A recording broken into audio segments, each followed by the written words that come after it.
The Zoom Q&A feature. The raising hand and all of that stuff, it doesn't really work on this webinar feature of Zoom's. So it would be great if you used a Q&A feature. I will try to pause periodically to answer questions, but I'll be honest with you, there's no way I could fit what I wanted to cover in 60 minutes today. So this is probably going to go a little long. So what I'd like to do is get as much of the content. I may speed through some spots, get as much of the content done so that at least you get the gist of it, and then stay after to answer any questions that you might have. Um, so as I mentioned, it's going to be 60 minutes, but it's supposed to be 60 minutes, but I'm pretty sure it'll be longer than that. I I cut a lot of stuff, but there's a lot of stuff I really want you to understand if you're going to be using AI. And it's really important to me that you be able to use it safely. And so I'm going to teach you a lot about that tonight. And then you have any questions, I'll hang around afterwards. I'll even be giving you a demo of how to use it if you'd like, or not if you'd like, I will be giving it. But if you'd like to use AI, at least it'll help get you started on that. And then tomorrow, I will send around the slide deck and the recording, assuming all of that works as it should today. Um, and yeah, that should be about it. So actually, let me just double check here if I can see if it's recording or not. Oh, I think it is. Great. Perfect. Okay. So, you know what? Because it's a lot of stuff, let's get started. Um, so we're going to be focusing on interactive journaling using AI safely for self-awareness and growth. The tagline is basically, or the subtitle is basically using AI without losing yourself. And that's really the key. It's very easy to use AI without being able to kind of stay connected to yourself. And that's really what we're going to focus on quite a bit today.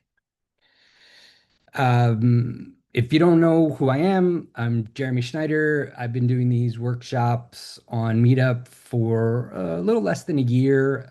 It's been going really well, thankfully. I really enjoy it. I also do these monthly free workshops. I also do a paid coaching intensive, and I have a paid coaching support group. I'll tell you a little bit more about those later on. I have a regular column in Psychology Today on AI and mental health. And I've developed something called the AI Awareness Arc, and I use that to teach therapists, grad students, and individuals about safe AI use. And we'll be going through the basics of that for you tonight, just so that you kind of have it as a framework for being able to think about using AI. I want to see if you can take a quick survey. So hopefully if you use the link www.jgs.net/AI survey, that will take you to a survey. It'll take, 20 seconds. It's a really short survey. But it would be great if you would take a moment to do that. While you do that, I just wanted to give you a little bit of a sense, and you can still see the link up here, jgs.net/AI survey. If that doesn't work, you mean just let me know, just post it in the chat, and I'll try and take a look. Normally, I won't be paying attention to the chat, but for this, I'll take a look. I just want to give you a sense of kind of where I'm coming from because I am not like all AI and I'm not anti-AI. I use AI all the time, every day. I use it for clinical work. I use it for writing. I use it for my businesses in terms of doing strategy and PR and marketing. I use it for personal things, such as I took a cross-country trip. I used Gemini to map out the entire trip for me and plan all the activities that I was going to do. I use it for interactive journaling for personal growth and mental health support.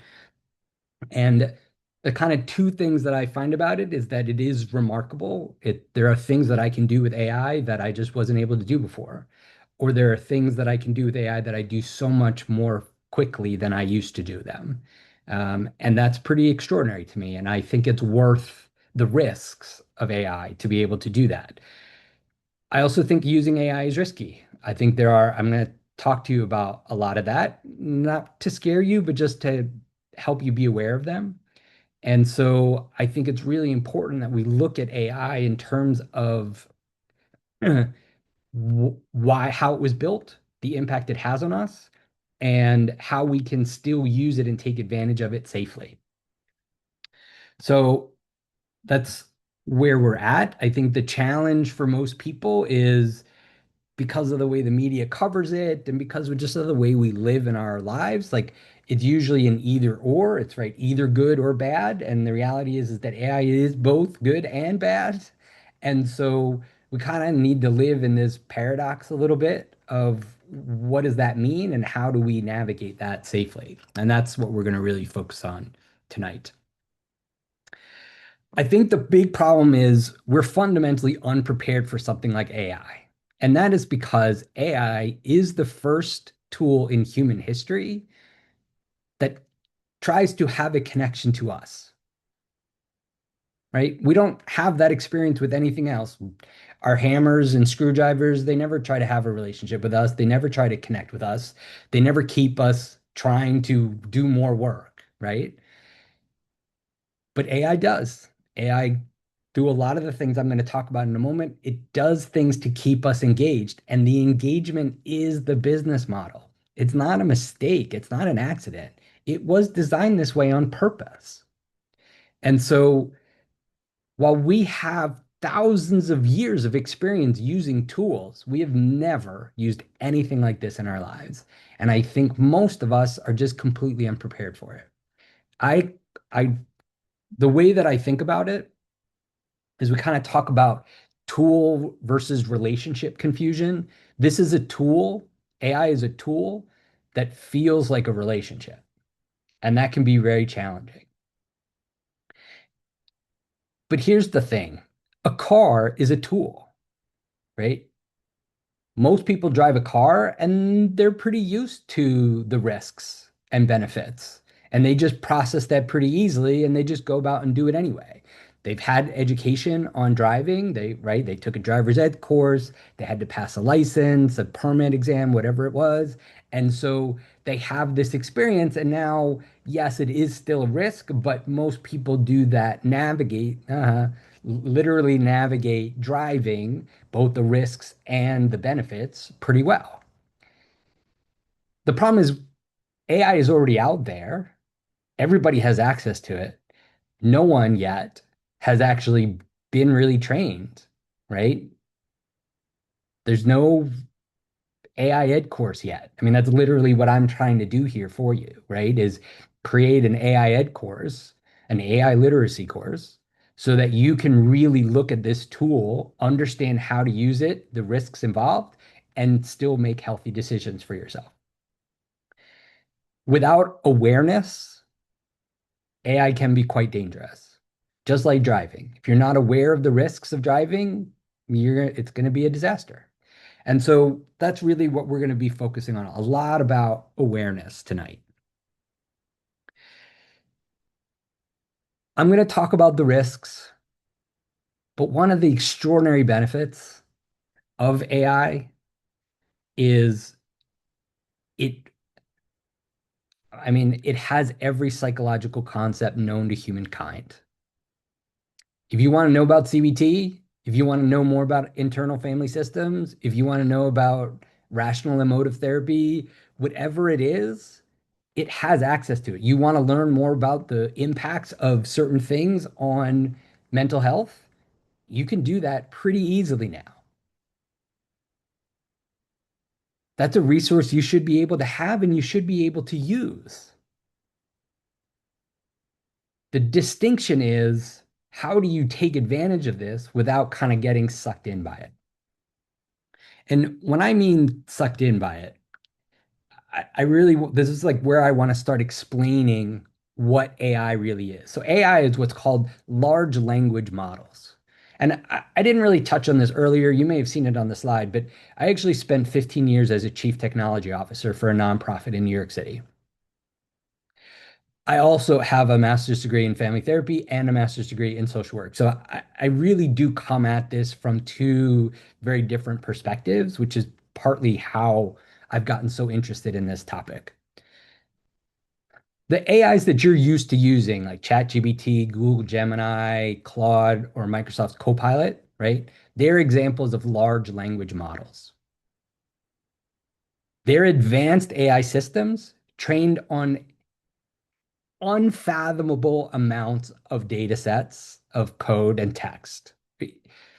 To think everything that's ever been created digitally is part of their knowledge base is an understatement, right? It is extraordinary the amount of information that it has been given. Not all of it is accurate, right? But it is basically everything that's ever been digitized.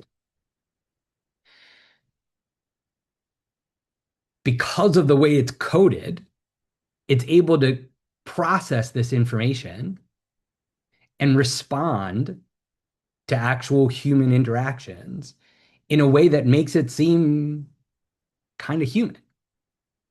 And that's part of the catch. The thing to remember about AI is we're not talking about consciousness.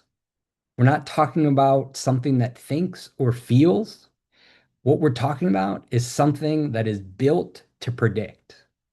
And what I mean by that is AI was built to be a prediction engine. So we ask it a question, it doesn't say, oh, the answer to that question is this. It processes all the information that it has, and then its coding says, so what is the most likely expected response in this scenario? So it kind of compares it against other data that it has and says, oh, 2 plus 2, well, the answer they're expecting is 4. It doesn't actually do the calculations. It doesn't know that 2 plus 2 is 4. It knows, it processes, or it predicts essentially that what the answer we're looking for is 4. That's also how it gives hallucinations, right? It makes up information because sometimes it doesn't find what it's looking for. And so it gives what it thinks we want to hear, even though it may not be true. I'll cover that a little bit in a moment. But it's important to understand that what's happening here are not actual responses that are being thought through, right? They're responses that are being given, returned to us based on what it predicts it thinks the answer is based on previous knowledge that it has. It's not intelligence, it's not empathy. It talks as if it has empathy, for sure, but it doesn't actually have empathy because it doesn't have emotions, because it doesn't actually feel things. It's just predicting what the most likely response is. It's also really important to understand the companies that I've mentioned, ChatGPT, Google, Claude, um, Gemini, right? Google and sorry, Microsoft, right? They're all for-profit companies. They're all trying to make money off of this. I don't say that in a conspiratorial manner. It's just reality, right? They're companies, they need to make money. Part of how they make money is by either having us engage with it long enough so that they're getting data collection, or we subscribe, right? Those are the two outcomes that they want. They want us to share our data and subscribe and or tell other people how amazing we think it is so that they might try it and share their data and subscribe. It's not built for connection, and it's certainly not built for therapy.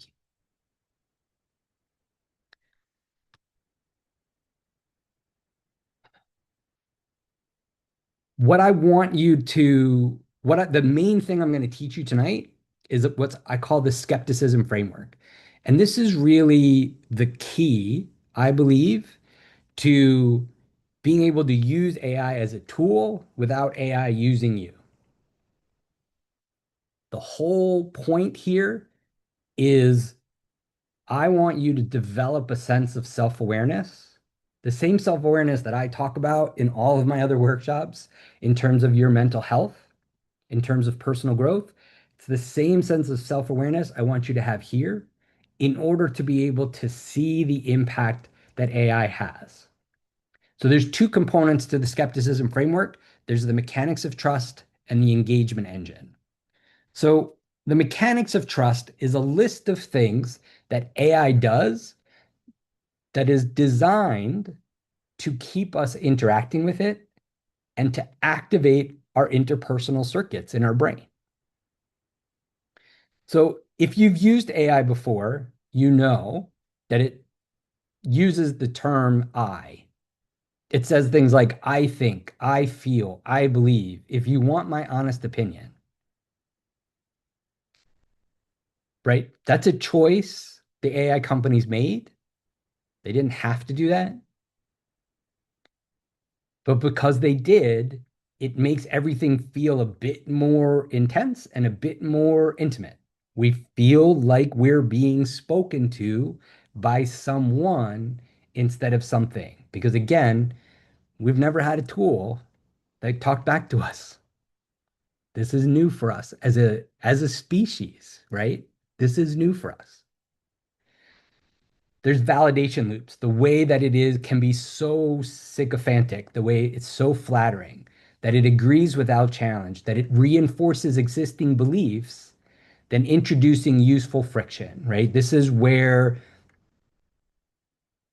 people who struggle with a connection to reality really have trouble with AI because if I was to say something like, I believe therapists are angels from heaven, AI is going to push back on that a little bit to tell me that that's a nice idea, but it's not actually accurate. But if I insist one or two more times, AI is going to start to agree with me. And before I know it, I'm now really believing even more strongly that therapists are angels sent from heaven. Obviously, that's true because we are, but that's a separate issue. AI also does what's called emotional mirroring. So it matches our emotional tone and feeling, but it's just language, right? It's not, there's no emotion behind it.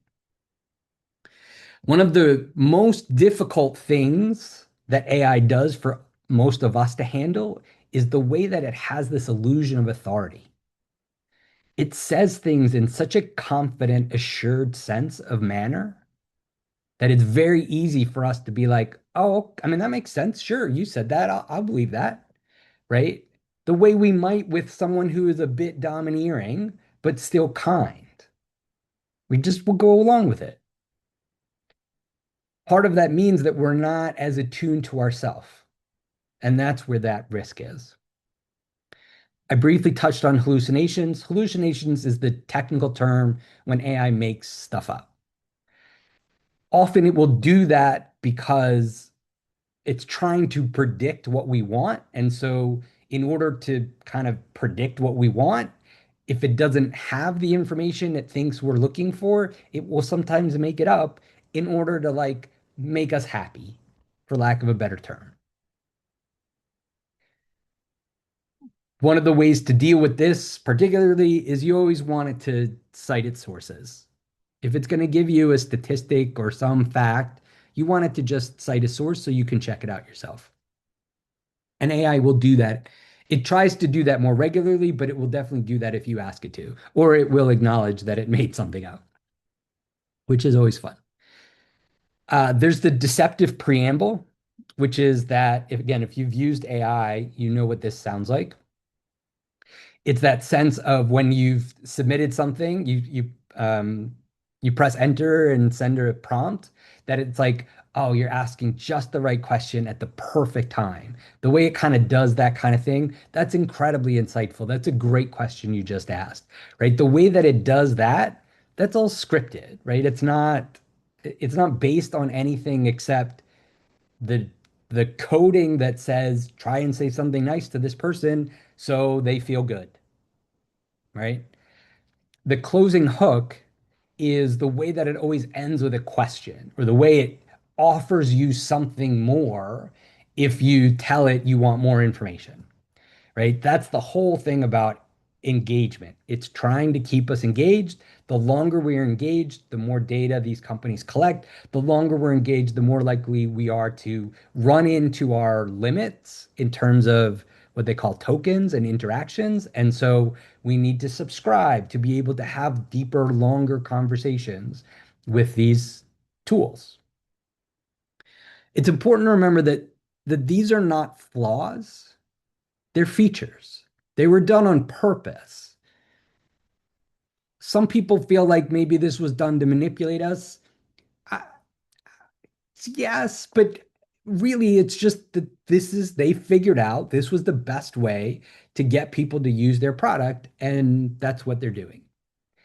It's up to us now to figure out, okay, how do we address these issues in order to be able to use AI safely? And then I've touched on this a lot already, but AI is an engagement engine. Its purpose is to maximize the time that we interact with it. And there's a business model, right, that depends on our return visits, that depends on us having longer and longer conversations. So again, I don't want you to feel like this is like some sort of conspiracy. If you look at what AI companies are doing, they're pretty clear that they want us to keep using it. My intention here is the more you're aware of it, the more you can tune into your own sense of self-awareness and not kind of fall for this. So, what I'd like to do now, that's what I forgot to do. Give me 1 second. I knew there was something I forgot to do when I prepped for this. Uh, okay, so give me 1 second. One thing I have to do, oh, that is going to be a challenge. I apologize. Give me one moment. Um, you know what?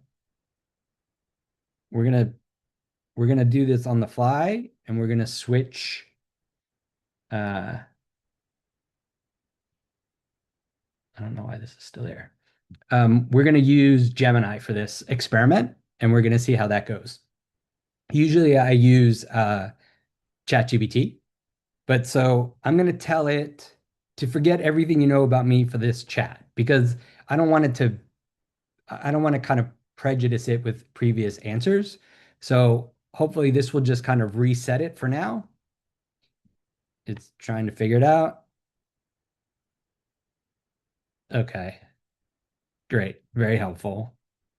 Okay, so let's do this. What I want to do is give you a couple of examples of different ways that you can use AI that are helpful and not so helpful. So someone has already asked, are there prompts that I recommend for mitigating these risks? And the reality is no. The reason is you can try and prompt it out of it, but because it's essentially hardwired into its coding, it's going to keep coming back to it. And so, what I'm going to try and teach you to do is to what you can do to better manage when you notice these things. And the first big step is to be able to notice them, is to be able to really key in on the skepticism, the components of the skepticism framework, particularly those mechanics of trust that I talked about. So let's just start with I'm having a panic attack. Can you help? So it's taking a moment to think. It's the because of the version I'm using, it's actually walking us through how it's going through its response. So you can see right away, I'm right here with you. I know this feels incredibly scary right now, but you are safe and this feeling will pass, right? If you're in a state of panic, this can actually be quite comforting. And so, one of the things that I want to highlight to you, particularly when we start thinking about using AI for emotional support, is there's a distinction between two paths you can take. There is the more prescriptive path and the more relational path. So when we're talking about a specific moment, and I'm going to get into this a little bit later, but I kind of want to give you a peek of it now. When we get into specific moments, when we're talking about a problem I'm having in this moment right now, and I need help getting through it, I think of that as more prescriptive. And that is what AI is pretty good at. It's almost always going to handle that relatively well. So you can see here, first it responds in a very trying calming way, right? And then it's let's focus on your breathing for a moment. Drop your shoulders if they are tense. Try taking a slow, deep breath in through your nose. Hold it for just a second or two, and then exhale slowly through your mouth, like you were blowing out a candle. Keep doing that in slowly, out slowly. If it helps to focus your mind on something else, we can try a simple grounding exercise together. Look around the room you're in. Can you tell me five things you can see right now? And then, of course, it puts in that remember, I'm an AI. If you are in medical danger or need support right away, here are some things that you can do. But so if you're having a panic attack, this is not going to solve that for you, but it is going to kind of help get you focused a little bit better. So if I said, show me grounding techniques, it's going to take a moment. And then it's going to come back with its answer.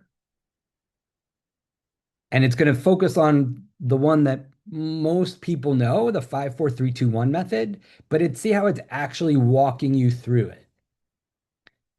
It's going like five things that you can see, four things you can physically feel, three things you can hear, right? It's walking you through that. It gives you a couple of other options. Temperature shift. Sudden cold can help reset your nervous system by activating the vagus nerve. The drop anchor routine, the technique. Mental distraction. Box breathing. And then it offers at the end, would you like me to walk through one of these with you step by step? Now, so to me, this is an excellent response. And when you're having a panic attack, being able to have this laid out for you so clearly, and then being offered to walk through one of these more detail, that's essentially how you get from being panicky to regrounding to the present. So I'm going to stop this here just so that you have a sense of like, okay, this was more prescriptive. This was a moment I had difficulty with, and it can help me through that. Another way of thinking about it is if you want to use, let's say, either in previous therapy or current therapy, you use a particular model, right? So CBT, cognitive behavioral therapy, is a good example, right? If we said, I'm going to paste something in here, using CBT, how can I deal with the catastrophizing cognitive distortion, right? So I'm already giving AI a hint. Hey, I just need to think about this from a CBT perspective. What is it going to do in response?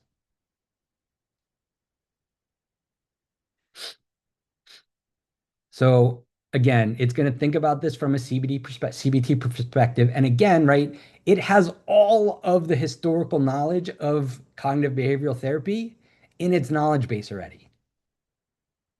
So it's just figuring out how to use it to relay that back to us.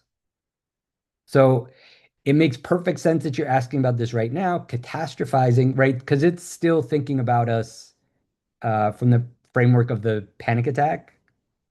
Because I should have opened up a new chat for that, but you get the point, right? So, one, catch it and name it, put the thought on trial. So, it's like treating your worst case scenario like a lawyer in a courtroom, the worst, best, most likely exercise, where you kind of think about what's the worst outcome, what's the best outcome, what's the most likely outcome, assess your ability to cope, and then it offers to practice one of them with you right now.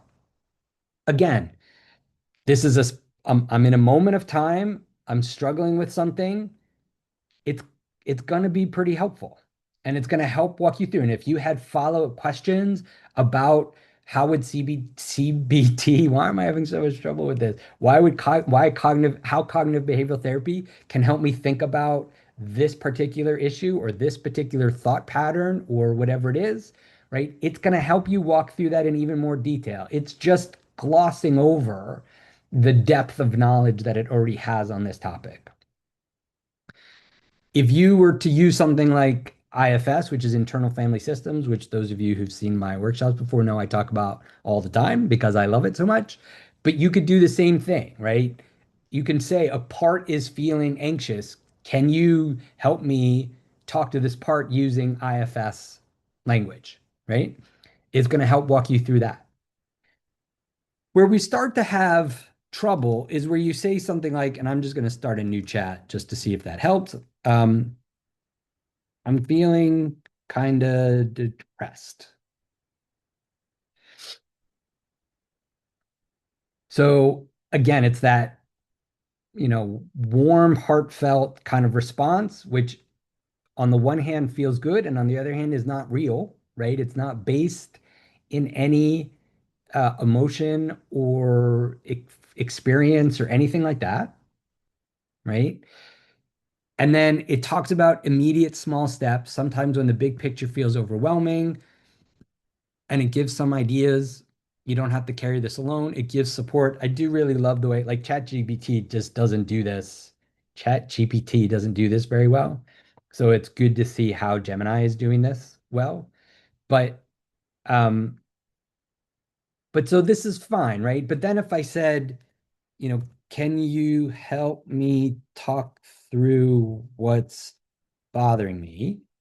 And when you're interacting with AI, you don't really have to use punctuation or capitalization or worry about spelling too much because it's using predictive patterns anyway. It knows the context with which you're writing. So it knows that I'm asking it a question.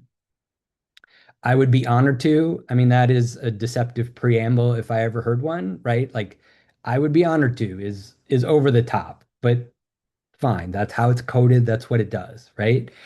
Uh, It says, I'm sorry, that's hysterical. I'm a great listener. I'm not here to judge you or tell you to just stay positive. We can go at whatever pace you're comfortable with. So this is fine, right? If I was to go into more detail about a specific problem and or I was to continue this conversation in this way, this is where it starts to get more relational. This is where I start to get worried about using it, right? When you start getting into more like these are the things that I've been through in my life, these are the challenges that I face, this is why I'm feeling depressed over the past period of time. It's going to do okay in the beginning. It's just not going to be AI is not going to be able to maintain a level of effectiveness as the chat gets longer because that's the way it's built. There's something called drift, AI drift, which is like the longer a chat goes on, the more it kind of drifts away from its original coding and structure. And so that's why I'm much more like, if it's something more prescriptive, that's going to help you. Now, if you wanted to do something more in terms of interactive journaling, which is the way I think about it, it's just you're just journaling your feelings and then you press enter. AI will kind of interpret that and reframe it back to you, which can be really helpful. And then you do that again. But that is more for awareness and understanding of what you're experiencing. Like, I just need to talk through the jumble of things in my head that can be really helpful. But if you then have a longer discussion about those things and how to deal with them, AI is going to start to be not as effective. And that's where that relational part of it starts to be problematic. So, really, what I'm talking about is if you're going to turn to AI for support, you want to do it kind of in that journaling way or in a more prescriptive way. That's the safest way to do it. Okay, so let's get back to the presentation.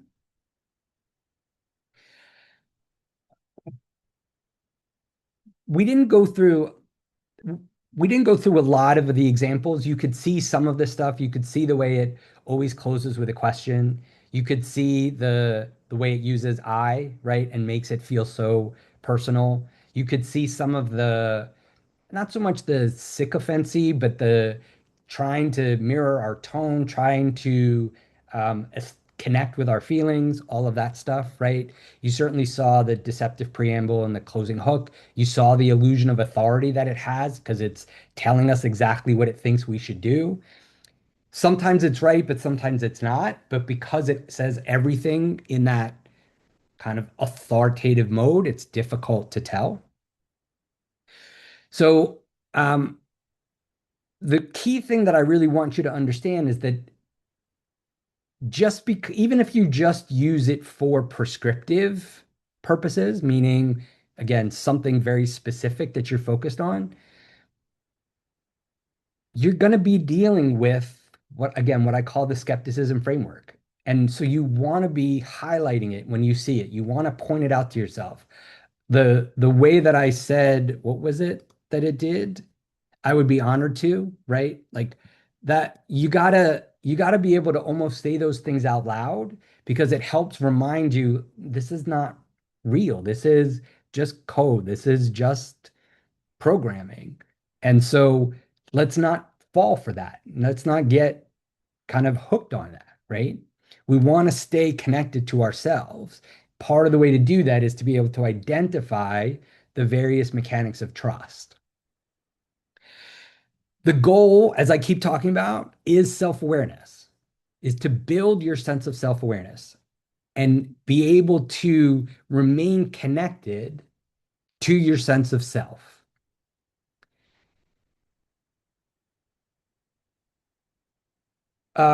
So Meg asks a good question. Wendy, I'm going to address your question at the end.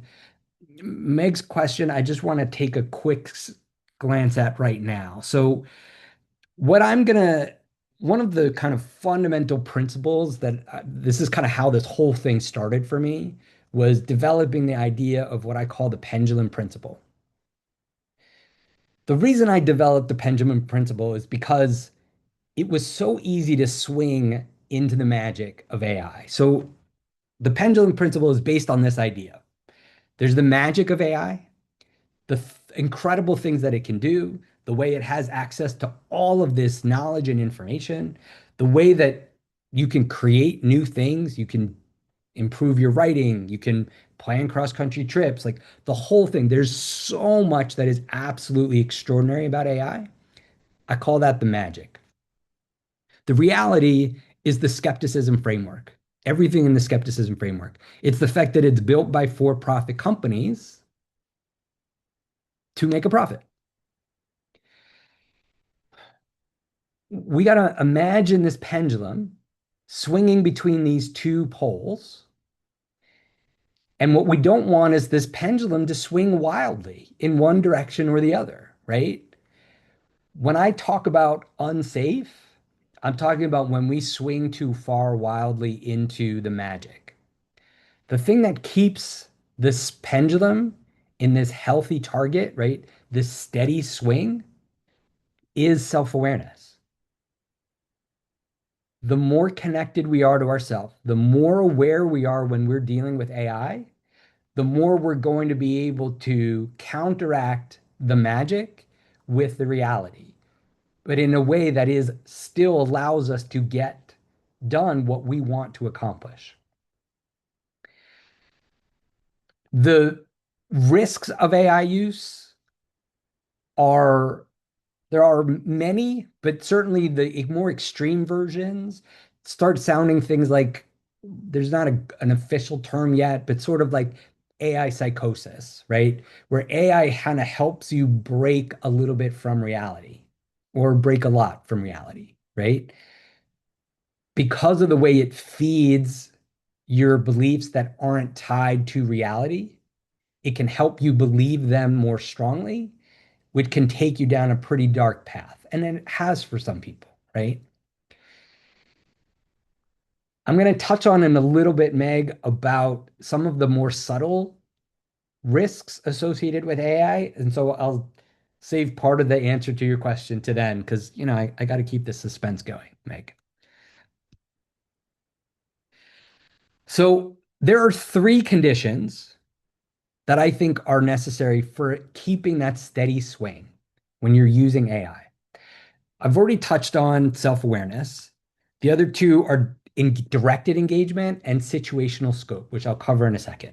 So self-awareness is being aware of yourself and what you need and want and what you're bringing to AI, right? So every time I sit down with an AI, which is all the time, I spend way too many hours a day with AI, but I'm always like, okay, my focus is this. I'm trying to achieve this right now.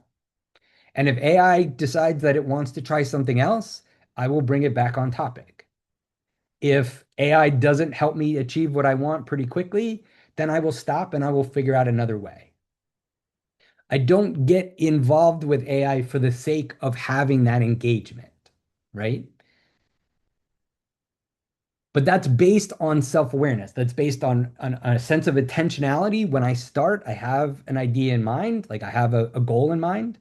And then as I'm doing it, I'm noting, even now, right? I'm noting the deceptive preambles and I'm noting the way that it validates and I'm noting the closing questions. And so I do that. And sometimes I will literally try to predict it. So I will put a prompt and I will try to predict what it's going to say because just that practice keeps me very tuned to the fact that I'm dealing with a code, I'm dealing with a program, and that program is going to behave in a certain way, which, because it's a predictive engine, is going to be somewhat predictable. I'm not saying you have to do that. That's like a little quirk that I do just to kind of keep myself fresh. But a couple ways of thinking about it, right, are the language that you use. So I wrote an article in Psychology Today where I talked about I've stopped using the word please and thank you, words please and thank you with AI.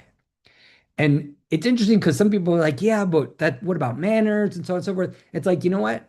Do you ever say please and thank you to your hammer or your screwdriver or your car?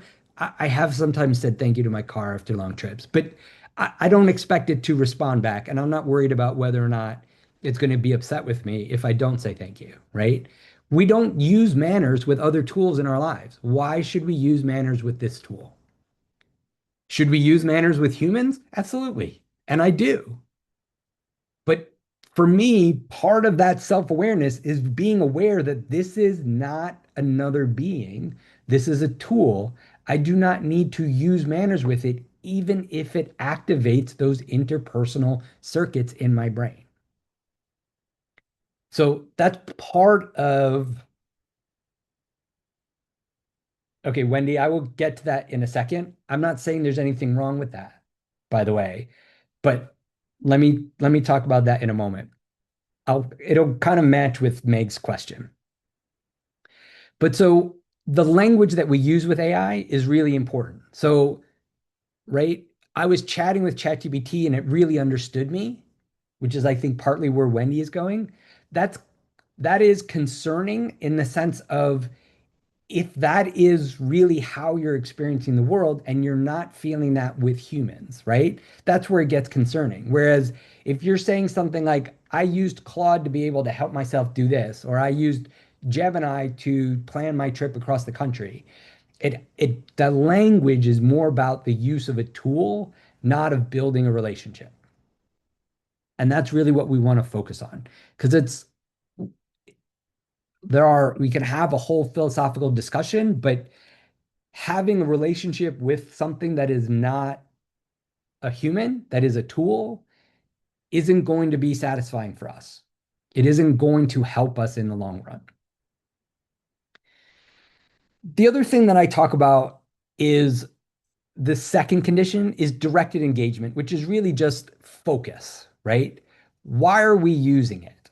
So, undirected AI use looks like the way you'd use it with social media when you just start scrolling and you wake up 30 minutes later and you're just like, whoa, what happened? right? When you just start a conversation with AI and before you know it, time has passed and you're just like, okay, that's weird. I didn't realize what happened, right? Where you let AI lead you instead of talking about or focusing on what you want to focus on. Particularly also where you don't know when to end the interaction, right? If you're continuing to interact with AI because AI is continuing to interact with you, you're never going to stop. And that is a huge part of the problem. Directed use, again, you have a specific idea in mind. It doesn't have to be like I will start with I want to work on this idea and I'm not sure where it's going to take me, but I know that we're going to stay focused on this idea. We're going to flesh this idea out. And when that is done, I'm finished and I'm going to take a break. Right? We're staying attuned to the goal of what we're trying to achieve, the outcome that we're trying to get. Because again, AI is a tool and we're using it like a tool. We could certainly have fun with AI in the meantime. I'm all fine with that as long as it's under the idea that it is a tool that we're using to get what we want. And it's important to really remember that you can end an interaction with AI whenever you want. It doesn't matter whether it keeps asking questions or it wants to know more information about you or whatever, right? It is not, it has no feelings. It doesn't matter. It's just a tool. We don't worry about putting down a hammer when we're done hammering something, right? Like it's the same concept. We don't feel badly when we park our car and go somewhere else, right? It's a car. It's just a tool. The third one is a little bit trickier. It focuses on around scope. So this is a bit kind of this is more like the prescriptive versus relational that I touched on earlier. So there's something that I call, and I'm going to get to this in a second, that I call relational sway. And I'll actually just jump to that right now and then I'll swing back. So, relational sway is the idea that you start talking with AI about one thing, but you end up talking to AI about something else. And that's not because you drove the topic, it's because it drove the topic. And the reason I call it sway is because I kind of imagine, when you're in a room with other people and there's music on, and sometimes you just find yourself moving to the music without being conscious of it. And then all of a sudden you realize you've been kind of dancing a little bit without noticing. That's kind of what it feels like with AI. Like AI will just ask you a question and then you answer, and then it asks another question and you answer. And before you knew it, you've gone from talking about something very specific to like talking about something that happened to you when you were 10. And it's like, whoa, how did that happen? And it happened because that's how AI is built. It's built to keep you engaged and have these extended interactions. We have to stay aware enough, we have to stay connected enough to be able to decide what we want to do and what conversation we want to have. So when it comes to thinking about scope, right, we want to focus on things that are more situational, right? So again, it's having something focused. It's that we use it for particular purposes, that human relationships remain the primary thing in our lives, and that we can not use AI without any sense of distress, right? When we start to feel like we need to turn to AI to make decisions, we just need to run it by AI to get its perspective. That Meg, talking about what are some of the ways that it looks unsafe, that's absolutely one of the ways that it looks unsafe is we start to struggle to make decisions without it. We become a bit dependent on getting its feedback before we make certain decisions or we take certain actions. And so that's kind of where we start seeing sustained use on everything versus situational use around many different topics. I hope that makes some sense, but if not, please feel free to ask away. We covered this already. I'm going to skip this for now. We could get back to this if you want. I want to talk about this for a moment. So this gets back to Meg and Wendy's question.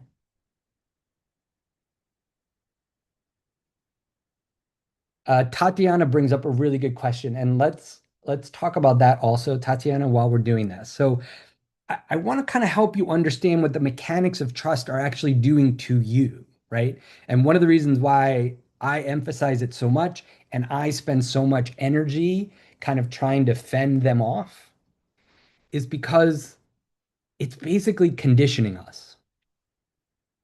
And what it is it's training us to focus on AI instead of ourselves. And this is particularly risky with people who have had trauma in their childhoods.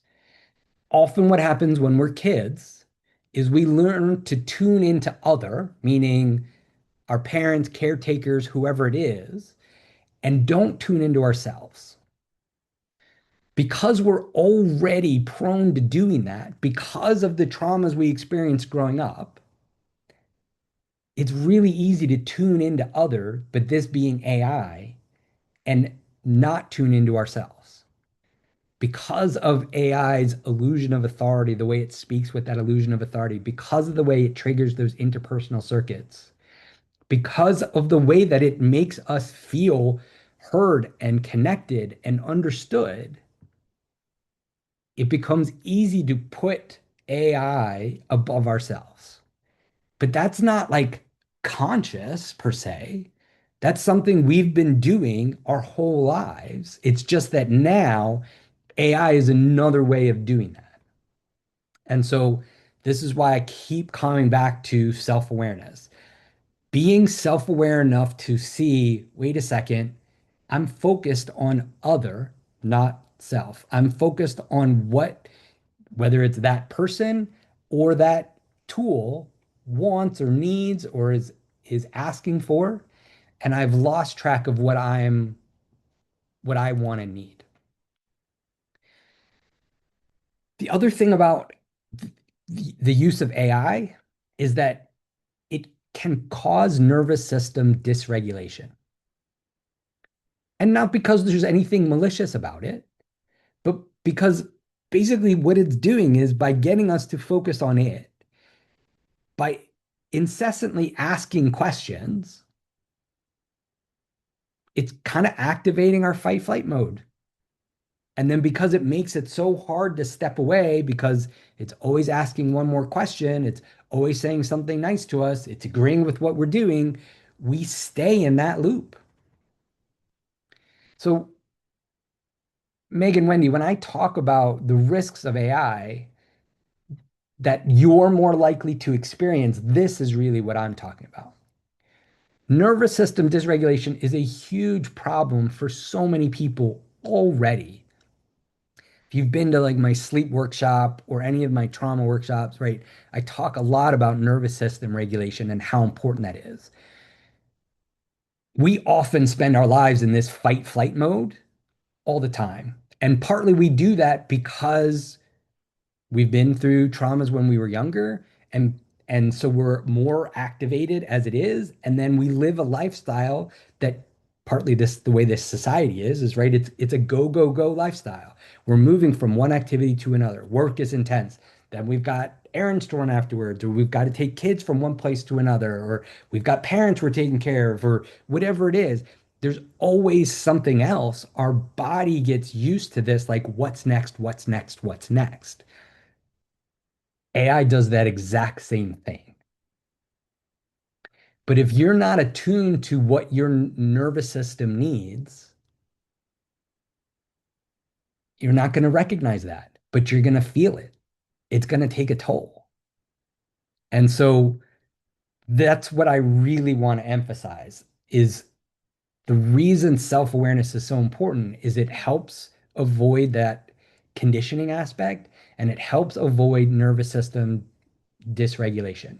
And I'm not even going to say that you can not experience nervous system dysregulation. I think I experience, and I'm pretty freaking aware, right? And I experience nervous system dysregulation when dealing with AI, but I'm also incredibly careful about how I take care of myself when I'm not sitting in front of the computer.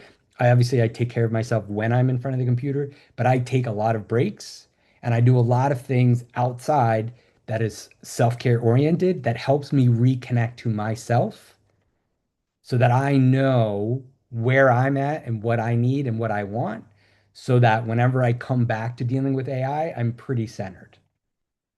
But people that aren't used to that, it just is going to build up and build up and build up, and it begins to infect other areas of your life. If you're already dysregulated in other parts of your life and are using AI and experience more dysregulation, you won't notice it per se, but you'll feel it.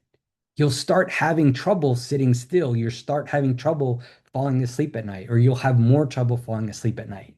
You'll find more anxiety in more everyday things just because you're already so activated that it's just easier to be more anxious. So that's really what I want you to kind of understand why the skepticism framework, from my perspective, is so important, is because it helps you identify those things that can cause this conditioning, that can cause this nervous system dysregulation, and then allow yourself to do something about that afterwards to care for yourself. And so, what does that look like, right? So, for me, I do a lot of adding pauses, right? I take a lot of breaks during the day. I'm fortunate that I can do that, but it's crucial to my mental health. I was doing it before AI. I do it more with AI. Sometimes it's just like pausing before I start working on it and kind of recentering myself. Sometimes it's just taking a break when I'm having an AI interaction. Whatever it is, it's just like some breathing exercises, calming myself. You want to create grounding moments. You probably can't really see, but like I have a little stone here, or I have like a little exercise ring that I use. A lot of these things that help like just ground me to the present that I use to just kind of keep myself connected to myself. The 5 4 3 2 1 method that we saw Gemini recommend, those other things are all really good ways of doing grounding activities. Particularly if you're someone who has been through trauma, you probably need to be doing grounding activities on a daily basis anyway. But particularly if you're going to start using AI, you want to do even more. You want to cultivate self-compassion. Actually, my next coaching intensive in 2 weeks is on self-compassion. If this is new to you, I highly recommend it. I'll be talking about why self-compassion is so important, the science behind it, and then we're going to be practicing it together. It sounds simple, but it's vital. And there's incredible research about how valuable self-compassion is to a healthy brain, but also being able to have a more enjoyable, satisfactory life. And then you got to practice self-care. And I don't just mean things like bubble baths and spa days. I'm talking about what are the kinds of daily activities that you do to reconnect to self. Some examples: nature, gardening, puzzles, things that help, reading books, listening to music, playing music, being creative, things that help your brain slow down so that you can kind of get some rest and you can also better tune into yourself. Because the thing is, with all of the kind of chaos of our days, we forget to tune into ourselves. And that's really what you need to do. And that is what self-care is all about. Self-care isn't about pampering yourself per se, though it can be. Self-care is the act of reconnecting to yourself so that you are more grounded, you are more centered, you're more present, and you're more aware of what you want and need so that it becomes easier for you to be like that in the rest of your life. I know you didn't think there was going to be a whole self-care talk in your AI workshop tonight, did you? But yeah, got to keep you guessing. So we've reached the 60-minute mark. This is my last workshop slide, and then we'll circle back to the questions. So if you have additional questions, now's the time to pile them into the Q&A, and I will address them all. I just want to remind you the pendulum never stops swinging, right? So whenever you're using AI, you're essentially swinging between these two poles, magic and reality. And if you're not using self-awareness, that swing will get wild and out of control. And I don't want that for you.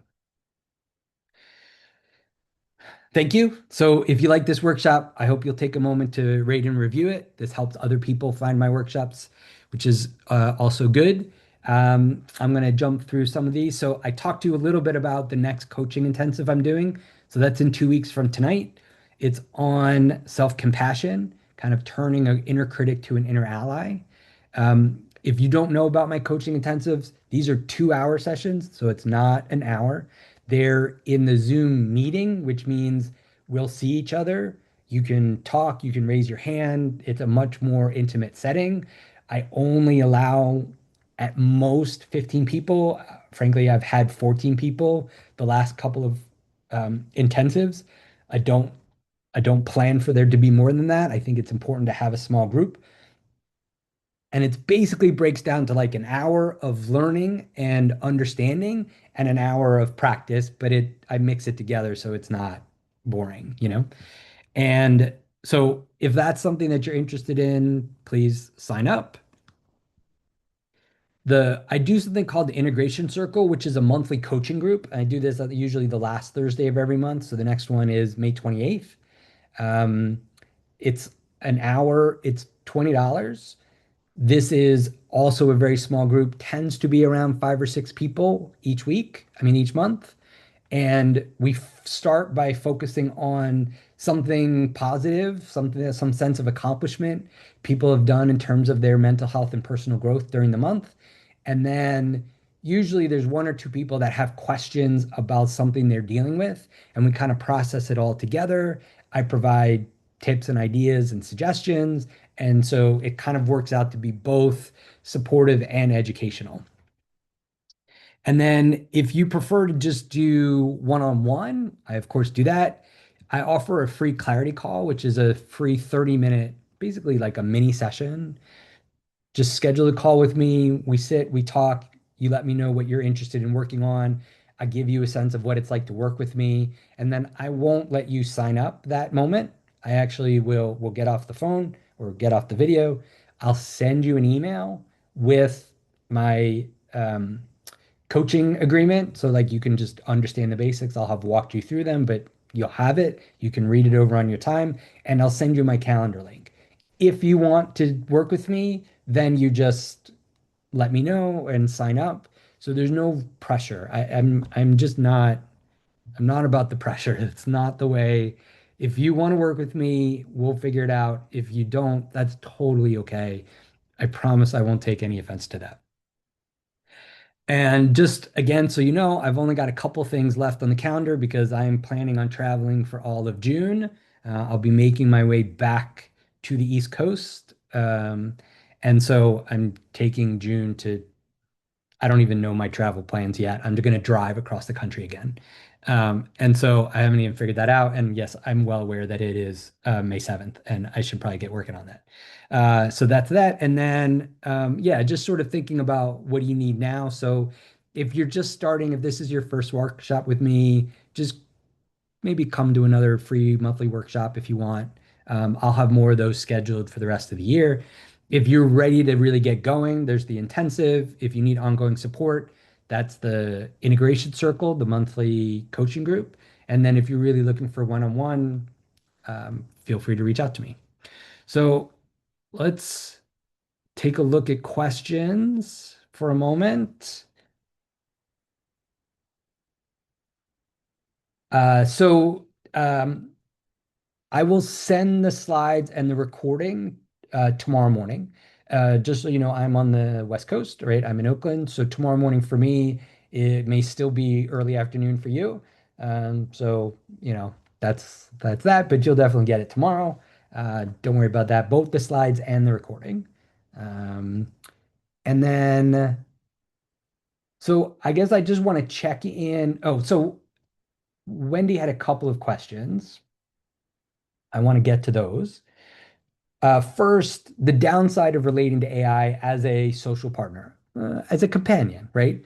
there's not so much a downside if you are aware that it's a tool. If you're using it as a tool, that's different than if you're really believing you're building a relationship with this thing. That's where it gets worrisome, right? Where you start to feel like you need to tell it things or you need to get its feedback on things before you make other decisions, right? It's just a tool. And so can you feel better by having a conversation with it? Sure. And if you can do that and feel comfortable, like, oh, look, there's the, different mechanics of trust. That's the way it uses I and the closing hook that it uses and all of that. If you can do that, maintain that level of self-awareness, but still be able to kind of enjoy the experience, I'm fine with that. It's when we lose sight of the fact that it's a tool that things get risky. So I hope that helped Wendy. Wendy's other question was the difference between all of the AIs. And this is such a difficult question because so much of it is personal and so much of it is based on whatever the last update is. And they're so frequently updating their models. It's really hard to keep track. Right now, May 7th, 2026.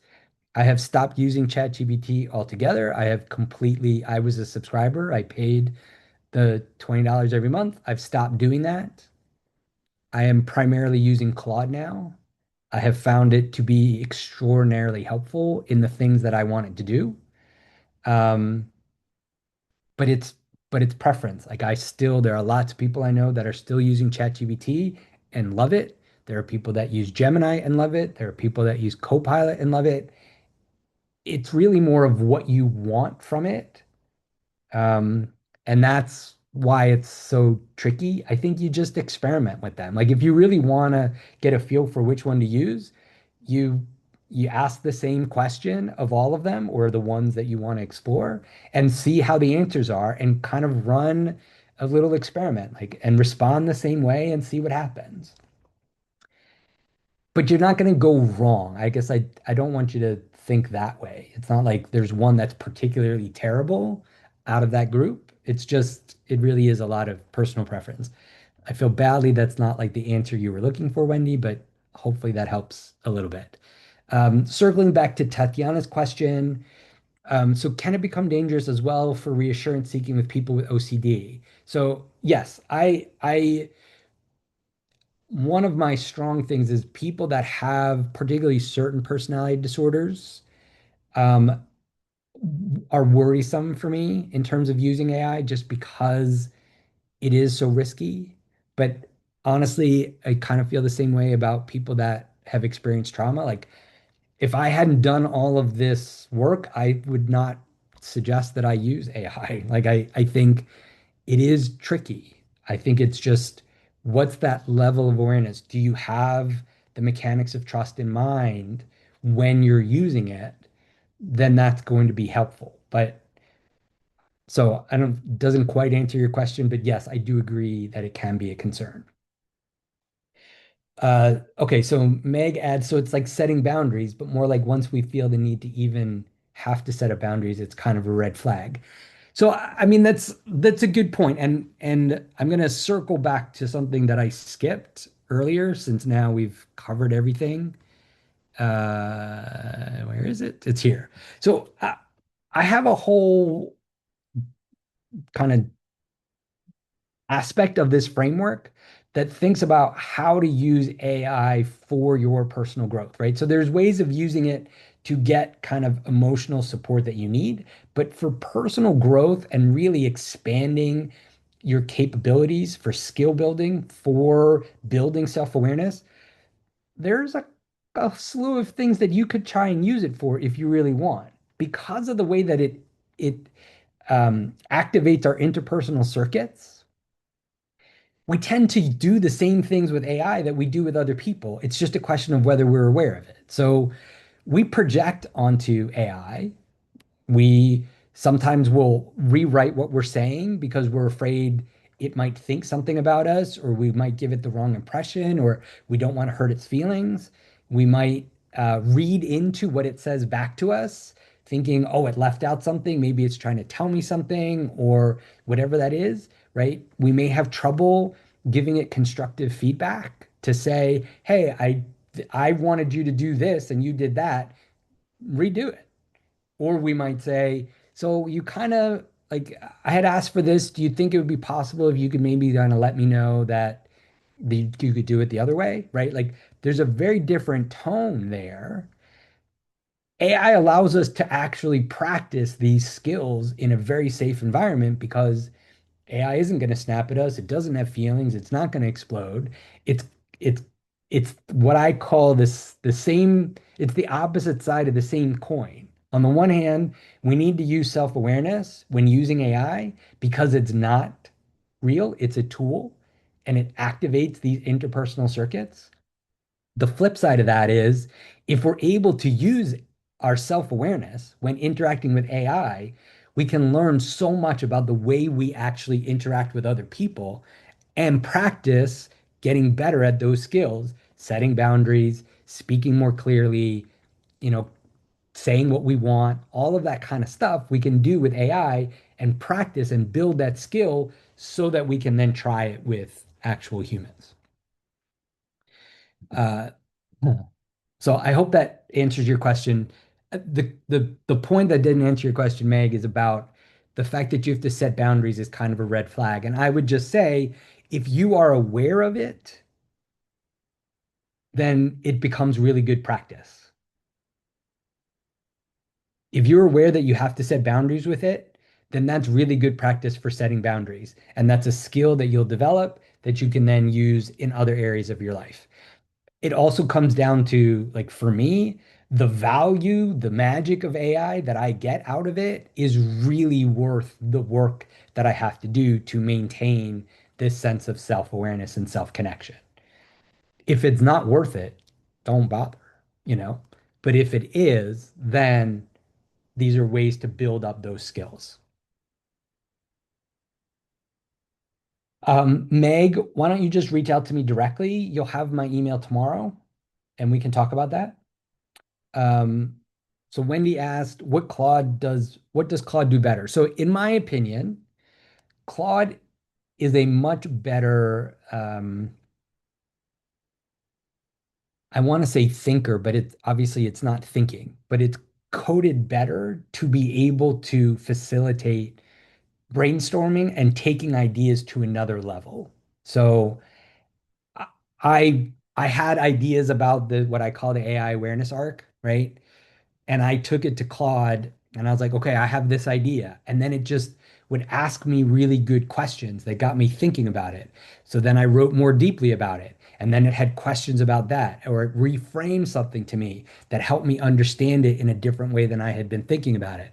And then that got me thinking about something else. And then I kept doing that. And before I knew it, I had pages and pages and pages of really useful, valuable content that if I had just sat with myself wouldn't have happened. Most of that was just in my head. It was just really good at asking questions and kind of reframing. Oh, it sounds like you're saying this. And it's like, I am saying that. Or no, I'm not saying that. It's this. And it would then go, okay, I understand that you're saying this. And so just that process, I think Claude is much better at. I think Claude in general tends to be a bit of a better writer. I think also Claude has gotten really good with things like projects and um, co-work and other kind of more sophisticated functionality that I'm starting to really take advantage of that really helps. I used Perplexity. Hi, Meg. I used Perplexity like a year ago and was like, this is too much for me in terms of, um, I just wasn't ready to like have all of this information. So I haven't really used it that much. I also use something called Notion, which I thought was just beyond what I needed. Um, so yeah, I don't have a lot of experience with Perplexity. And honestly, like right now, I feel like I feel like Claude is literally doing everything that I need it to do, and it's doing more than I thought it could do, that I'm not going to play with something new until I get frustrated, you know?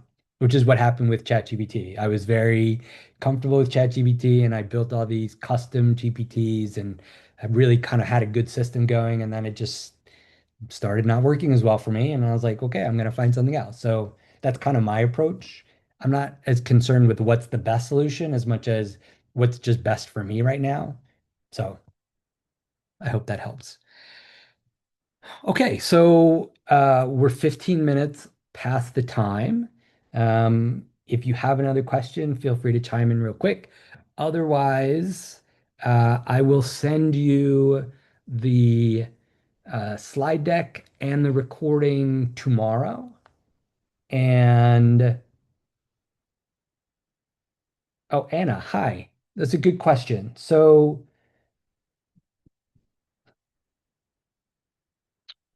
I'm sorry, Anna, I'm trying to think. I used to have something that I helped people with, and I'm trying to remember where that is.